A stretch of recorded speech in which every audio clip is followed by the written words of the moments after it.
All right, guys. So we're gonna dive into some Titans League bronze, but first I just need to re-explain to you how it all works and what Titans League looks like. Because in 2026, for the first time, Titans League will have a total prize pool of 100,000, which is a big boost from what we had in the past. And obviously, players need to get there. Okay, so I'm gonna keep it real simple because you got a gray screen here and it's pretty boring otherwise. You have the top 24. That top 24 is established. That is Platinum League. Okay. So all the top players are mostly there. Then you have Gold League. Now, the bottom 8 of Platinum, last time, they dropped down to Gold. They will be there. The top 8 from Golds go up to Plat next time. They will be there. The bottom 8 in Golds, they have fallen into this qualifier situation that we've talked about. Now, we had Stone Please Miguel happen. They played in a replacement qualifier set. Spoilers on that, but Stone Please won, so it will be Miguel here. You have Wide. You have Say My Name. And then you have Target. All these players are coming back. So these are of the relegated gold players last time. Slam, Gookie, and Lan not coming back. They had the possibility to. I'm not going to explain everyone's situations, but whether they couldn't or didn't want to or weren't around. Either way, those players are not back, and so that's why we don't have them sitting in round 2, and why we don't have them, with a bye. Everybody else that's in this bracket, they were placed via the ranking system over the last 10 weeks. We've had a combination system with the ranked ladder combined with Age of Empires 2 tournament points. We have been, if people were playing on alt accounts, there was a punishment. If people were dodging, there was a punishment. The ladder was incredible. I will come out with stats on it, but so little dodging, so little smurfing. Actually, maps played on, that wouldn't have been played before. Lots of positives. And now we got our brackets. So we're going to briefly talk through these groups. But first, this is how the players place, because this is like a fast track to the gold spots that are left over and simultaneously placing players into silver, which is a new 10K league. So it'd be Platinum, like roughly 60K league. Gold, roughly 25, 30K league. Silver, roughly 10K league. Okay, which we've never had an actual operating silver league before. So, if you make it here and win, you're in gold. If you lose this final, you're in silver. If you lose the semifinals, you're in silver. So that is 3 from each group go to silver, and 1 goes to gold. Make sense? Okay. Honestly, I don't know if I want to do predictions and talk at length about some of these sets, but there's going to be some bangers. Obviously, I'd say 1 seed you're gonna say could potentially qualify, but if not the 1 seed, Beery's a really good player from Argentina to look out for. You've got Cosmonaut, who's been training away. Cosmonaut's insane. He's a Turkish player. Monos as well, another Argentinian. I think it could be very, very interesting here. As well as some other people, like the most annoying player in the world, Mats is in here, up against Don Cabran. Thank God I'm not Don Cabran. Rodrix is also solid. I mean, all these players are good. I think the lowest ranked player in the bracket is 2K Elo. Maybe not 2K, because I saw Lorhe was in here. But in general, they're all really, really good. Those would be the players I expect to make waves. The players I think that could fall into silver. But maybe Miguel could be toppled. I could see it happening. All right, Group B. Wide, number 1 seed. Number 2 seed would be Deeker. Now, remember, last time, Deeker made it into gold. He did the job. He made it into gold. And then he did, frankly, an abysmal job scheduling and prioritizing the event, and he got an admin loss.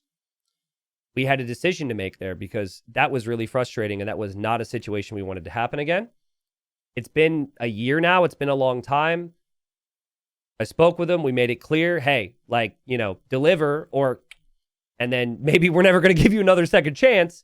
And he's taking it seriously, so, or at least verbally. So we'll see how that goes. He's very good. Bad Koala is heavily underranked here. He could have been way better seeded, in my opinion. But he played like 50 games in like a week because you had to play 50 games, and he wasn't playing at all, and he just came in and got his 50 games real quick.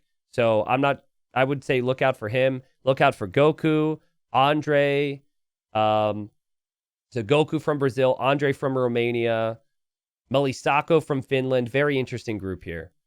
But let's not forget good old God's prisoner from USA. Let's go. Is it embarrassing that I know the nationality of every single player here except for one? I'm going to say them because you guys might root for people from your countries. But Ananji's like German, God's prisoner's US, Dan is UK, Shixo's Germany. I don't know Tampa. Loris is Italy. I don't know Abajoro. Noah's also USA. Okay, moving on. Say my name. Coming back. Chat, do your thing.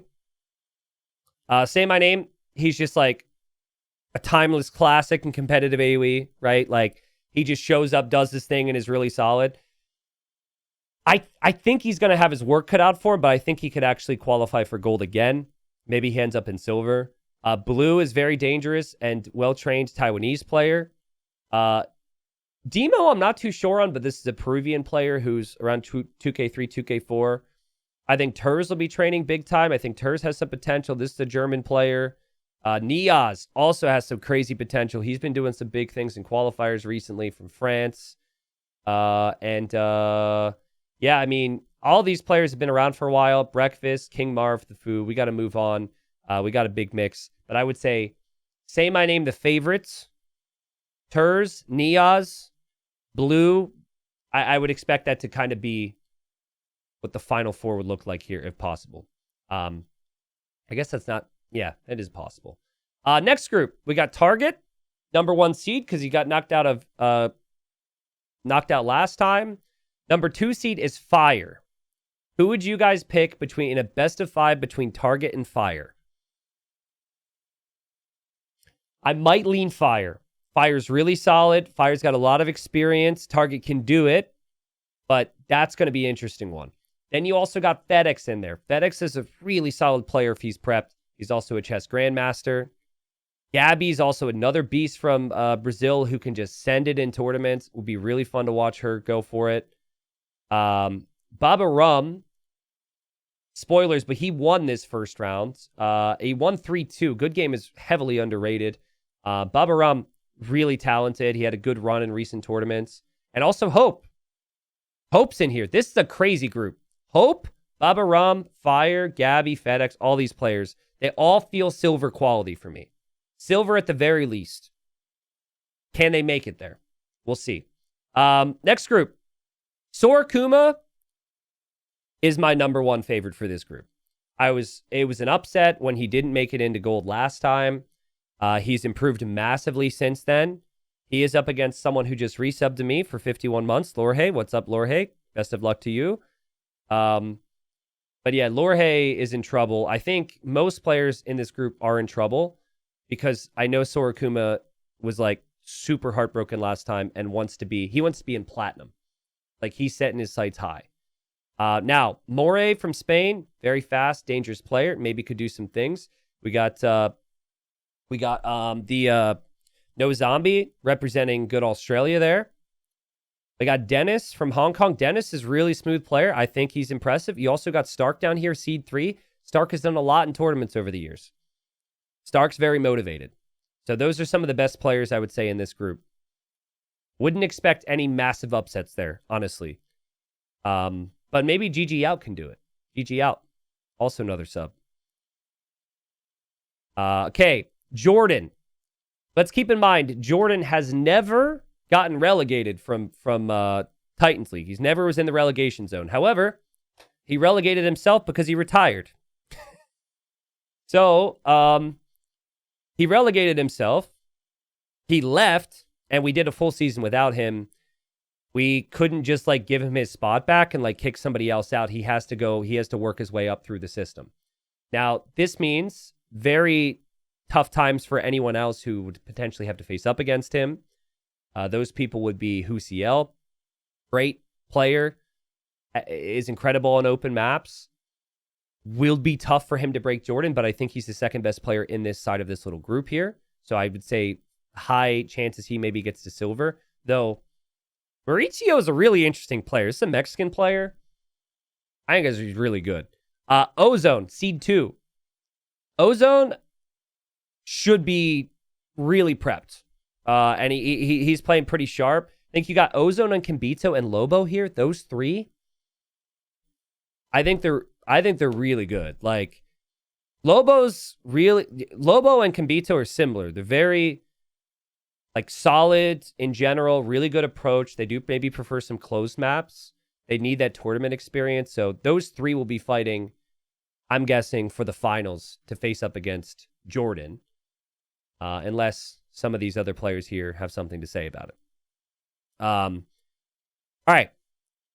This group, Antagonist, the 1 seed. So we're now out of the point where any player who was relegated from gold has a bye or anything. Antagonist has had some great results in tournaments recently. He's got some great results in the ladder recently. He's playing sharp. So I think he's the favorite in the group for sure. There's no fluke about that. But Thunderbolt's a solid player. If Thunderbolt's prepped, he can do some dangerous things. Survivalist, solid player. I think the weakness of him is always prep, but he does some weird siege tower things every once in a while, which can surprise people. I think Thunderbolt Survivalist second round would be a must watch. I think that'll be really, really fun if that were to happen. Let's not forget about Emu Warrior up here. Sorry, Emu. Emu Warrior, another. Man, a lot of my subs are on this list, man. We got like Soxy in there. We had Salted Pepper. Chat, this is going to be you in Season 10, all right? You guys are all going to just fill this bracket. I think Buddy's even a sub on the channel, or was in the past. Okay, Uzi's also really good. Tomate's really good. Nahuel's really good. Ween Dinchester's really good. Geez, even like Dobbs is really good. So, all these players are great. I would say Uzi, Tomate, I favor Uzi. Uzi, Nahuel. Yeah, I mean, I think I favor Uzi one game more than all these other players, but they're all super solid. Okay, moving on. We got Chart from Japan, first seed. And Chart's an interesting one because he hasn't really been playing that many other tournaments that I've seen, but his ELO's insane and his ATP's really good. Like, I'm really going to be paying attention to Chart because, like, Chart went away for a while. He went away for a while, and then he's come back, and everything's looking good. So, still some question marks for me, but that's exciting to see him. The danger mode for him is probably going to be against El Matador and Lamo. Matador was in gold before, so he had that experience, but he was relegated out. Lamo's kind of new on the block-ish player from Latvia. Like, Matador Lamo could be good. I think both players are really aggressive, possibly a little shaky. But Chart, probably my favorite to win the upper bracket. Down here, U Pudding's an absolute maniac these days. He's actually, like, he doesn't have to do the things I made videos on where he's, like, kind of one-trick ponying with crazy stuff. He's super well-rounded, really well-prepped, practicing a lot. But this seems pretty open to me. I mean, Duduzu is a crazy player in tournaments. He's had some big underdog performances. So thinking that he could maybe make a run to gold is possibly realistic. I think Nazar's kind of underrated, but Nazar doesn't really prepare. I wouldn't expect a deep run. Kongansade's underrated. And then Ixam here as well. I've made some videos with this guy, with me playing this guy. This guy's like really stubborn. I just don't know what any of their preps look like. It's like all up in the air. Even Chaos to win is really solid too. So, yeah, reminder, you win here, you get into golds, you lose in the final, or you lose in the semis and you're in silver. But guys, imagine this. We have the top 24 plat. That's awesome. We have gold, 24 below that. Awesome. But then you're going to have the 24 below that now with 10K. So all the players who don't make golds have $10,000 to fight for. This is amazing for the scene. And actually, if you win one round in this bracket and you lose, you still get $50, I believe. Confirm that for me, Arbase. But we also have $1,600 in this bracket. So, like, obviously prize pool is always going to be top heavy, but like we always had situations in the past where qualifiers had no money for big LAN events that only had so many players. Now we have some prize pool in most qualifiers, which is good. And now something like this, it's like the main brackets alone are going to pay out 72 people. And then I guess with this, if you don't consider it main bracket, it gets close to 100. It's really good for the scene because sure, like maybe $50 can't help you pay rent, but it feels like, okay, I got a little bit of something. And that combined with the system motivating people to be able to grind and feeling like they can work their way into players of their caliber instead of just getting destroyed by ACCM in the first round. That's good.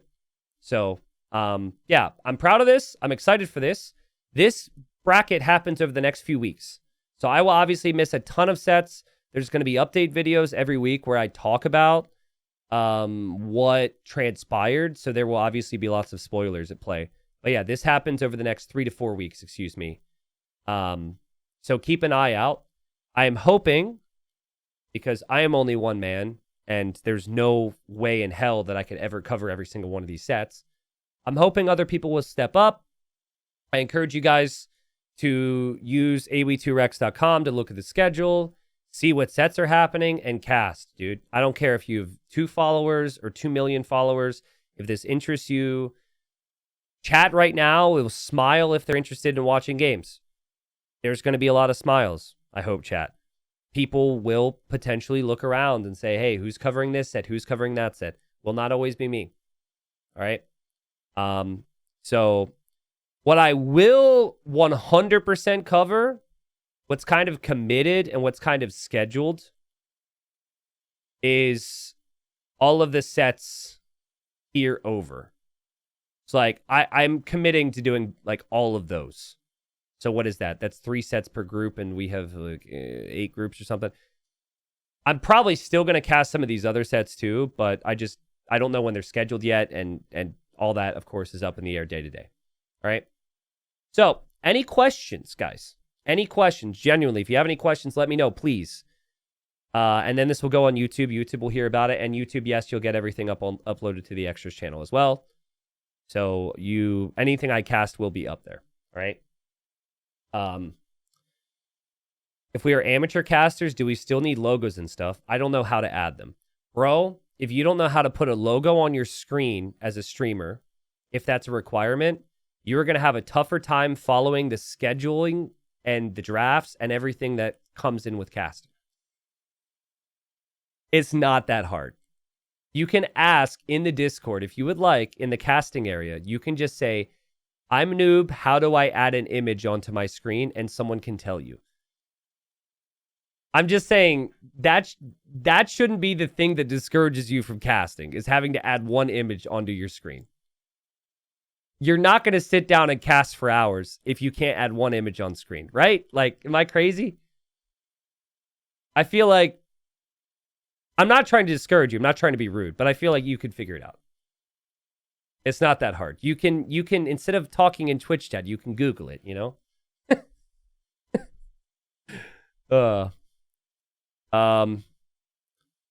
Looking to see if there's any other questions. Someone said take a pencil and draw it on your computer. Careful, Matza. He might do it. Careful. I'm just envisioning. He'd prefer to buy a sticker of the logo and put it on his screen. That'd be funny. All right. It doesn't look like there's any like really pressing questions. So considering I'm recording this for YouTube, I think we'll just cut it off there. But yeah, encourage everyone to check it out and keep an eye on it.